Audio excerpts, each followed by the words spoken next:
көчөнүн жанында эле ушундай мына малдардын өлүктөрү, өлгөн малдын өлүгүн эле ушул жерге алып келип туруп эле таштап коюп эле бейкапар кетип аткандары да бар.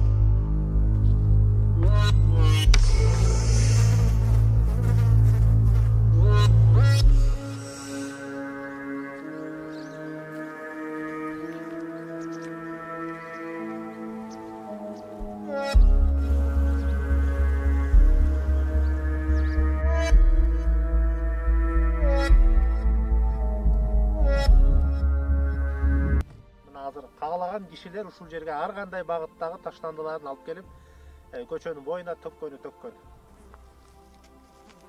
Бул жерде сүсмө же малдын өлүгү салынган мешок. Торпоктун өлүмү жатат, аз эле күн болсо керек, башын атайын салафан менен таңып коюптур.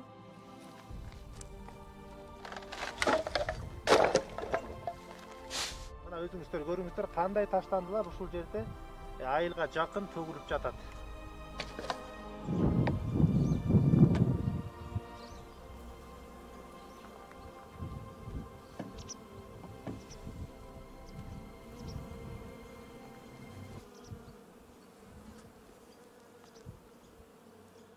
Сел агымы алып түшкөн, ушул жердеги жалпы таштандылардын бардыгын айылга алып түшкөн. Мына өзүңүздөр көрүп аткандай ушул жерде мына таштандыны алып кеткен селдин кесепетин көрөсүздөр. Андан тышкары бул жерде мына малдын өлүгү дагы да болсо жатат.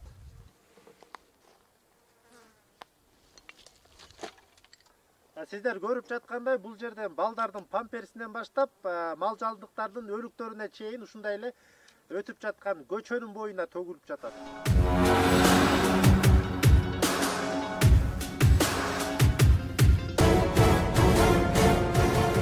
Начальник мына келип мына күлөсүң. Бу жерде бассаңар, бас көрбөй атасыңар. Тээде өлүктөр жатат, шприцтер жатат. Уча өзүң эле көрүп атасың, өлүктөрдү. Кичинекей бүлүк балдар.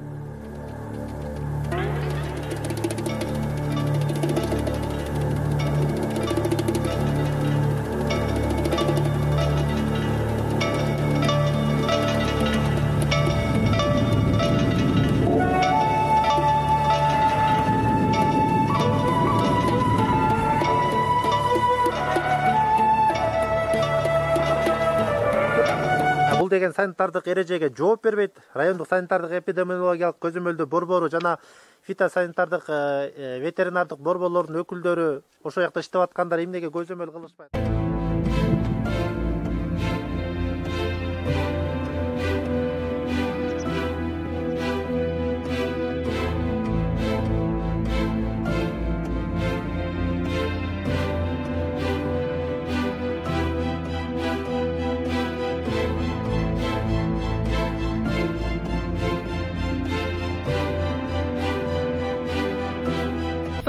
Ой, мен Манаев Геннадий. Эмне максатта чогулуп атасыздар? Ушул жерде бир көйгөй бар экен да, ошону айта кетиңиз. Жөн биз талашканыбыз эле могу мусорный полигон кылабыз деп атат да. Биздин ички жай могу жер. Мал салыбыз бар.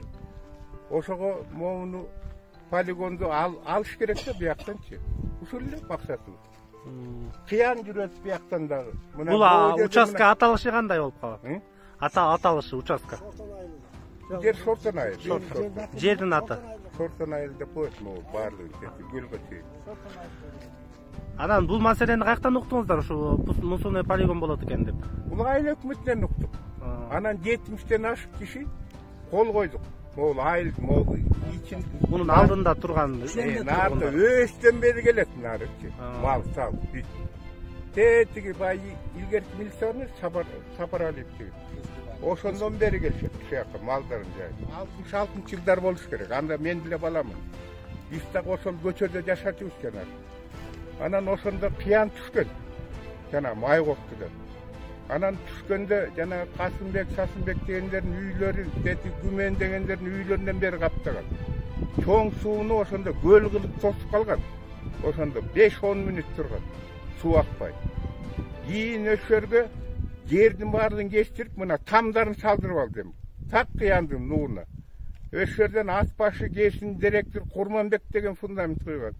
Начальник жана Касымбек Окин деген фундаменттин койгон. Алар көчүп кетишти.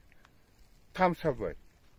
Анан казыр тимеле кыяндын ордуна салып коет, жана таш экен балдар. Жана чоң эме да, чоң труба ошолда. Анан труба биягына заправка салып алышты. Трубанын ордун бүтөп салышты. Военкоматка чейин суу каптады. Мындай аламат жок болчу. Ошонун биягында эле мына могу бияк бетинде. Полигон кылып койсо болот. Жана мяска менен илгери өшөргө полигон кылган жана майкокту деп ошондон аталган. Эсто менен түртүп момундай. Чоң полигондорду өшөрдө куруп, анан кайра көмүп, анан жана септик, хлор бидирмелерин чачты өшөргө. Казыр андай жок. Бары эле как раз суунун нугун алып барып таштап атышпайбы. Мусору туура эле да. Бир эле жерди булгаш керек да. Эми аякты булгап бүтүп анан бияка бир тоодон бир тоонун арты керек эмне эле бизге. Биз буга каршы болуп атабыз, ошон үчүн ошо аякты жакшылап жасап эле, ошол өзүнүн ордунан эле жакшынакай эле кылып койбойбу. Эми мынчалык элдин баарын нааразы кылып чуулдатпай эле. Эми ошо бир эле тоот түшөт. Ошондон эле бери өтүп келип атат. Эми ушунун кандай кызыкчылыгы бар дейм да, ушинткен элдин баарын нааразы кылып. Айыл өкмөт өзү эле жакшынакай кылып чечип койбойбу ушуну. Мурунку орду эле туура, ошол жерде эле тоссун. Мына ат башыныкында эле көрүп атабыз, бир гектардай жерин бүт айланасын баарын таптакай кылып тосуп коет экен, бир охранник коюп коет экен. Ошол жерге эле өрттөп, ошол жерде эле мына тегерегинде мал салып эле жүрөт, бирок тосулуу. А биздики эмне, аңырайтып ачык кылып коюп эле анан эле элдин баарын эле туурада мал экен, жейт экен, өлөт экен. Анын кичине бир ойлонбойбу, ошондой кылып тоссун. Ошол жакта эле мусорду эле. Болду, эл деле нааразы эмес, тынч эле жашоо өтөт. Өздөрүнүн эле өздөрү кылып атпайбы? Ал тиги коктудан бул коктун кандай айырмасы бар? Биздин оюбуз эми эки полигон кылган муктаждык деле жок. Себеби бул таза жер, таза койгулуп калган оң. Андан көрө эле тетиги биринчи полигонду ылайыктап, дамба куруп, кандай кылып ошону эми эпке кетириш керек да. Эми бизенге полигон болгондо маңдайсы мынакей. Ажайып туруп парк турат. Элге лез алат. Элге лез алат. Бизенге сазып эме турса эми ошол жыты барса эмне болот? Андан көрө эле тетиги полигон тууралап, айыл өкмөт акча бөлүп эмне кылат? Ошону дамба куруп, жанакы сел жүргөн ордуна. Жакшылап жасап койсо. Айылда 80 жылдан бери жашайм. Мурункусын билбесем дагы 80 жылдан кийинкилерин билем. Эми могу жер мурун биздин убакта, могу жер таптаса болчу. Ушул жерге президенттин кончу. Могу автодром, парк мына, могуну парк кыласы, эл балдары келет. Могу жер сасып калса чоксо эмне болот ошол оор жугат да. Эми могу ошортодо айландачы. Бизде жер жок, мына эч кимде жер жок мында берген эмес. Бүт мал багабыз. Каяка жаз, ой эч киши айта берген эмес могу тегеректин бар. Ушул жерге жаябыз. Анан бул жерде мусор болсо, анан каяка негизи тетиягың туп-туура болчу. Каскан өлүктөрдү салганга, эми ал жерде ага салбайт. Сыртка таштайт, жолдун боюна таштайт, могу жерге таштайт.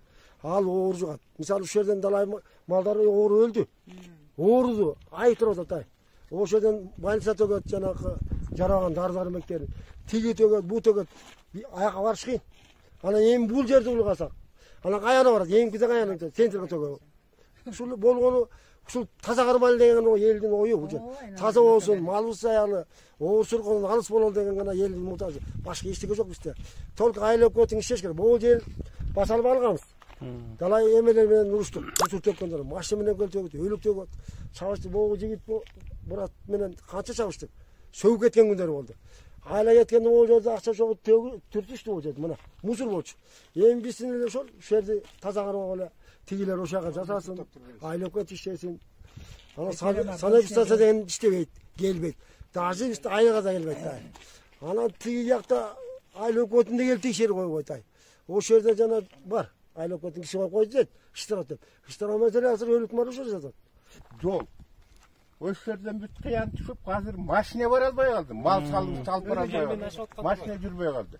Мына ошол жолду бир трактор алып барып түртүп койушпайт. Айыл өкмөт эмне жумуш кылат? Эмне акча алышат? Отурушат ошол жерде. Майкоктуда мусор полигон боюнча азыр 1 гектар жерди өткөндө көрсөтүп, ипражемге берип кагазын. Ошол биздин прочее келген жер бар экен.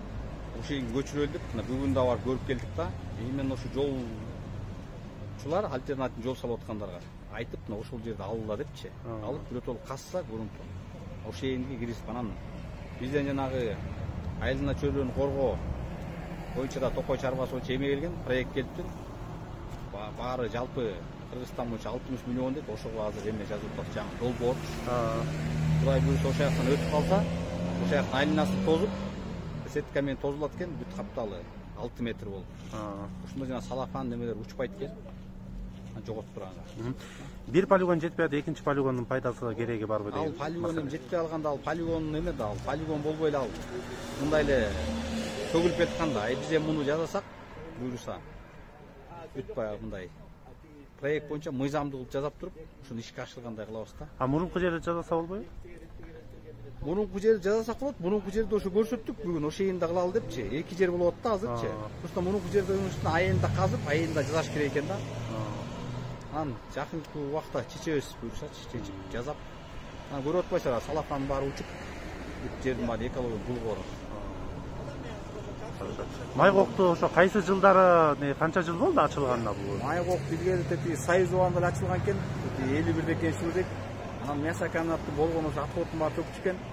Анан Союз тарагандан бери мына бүт чайек нели, бүт ошол жерде таштандылар төгүп кетип атат да.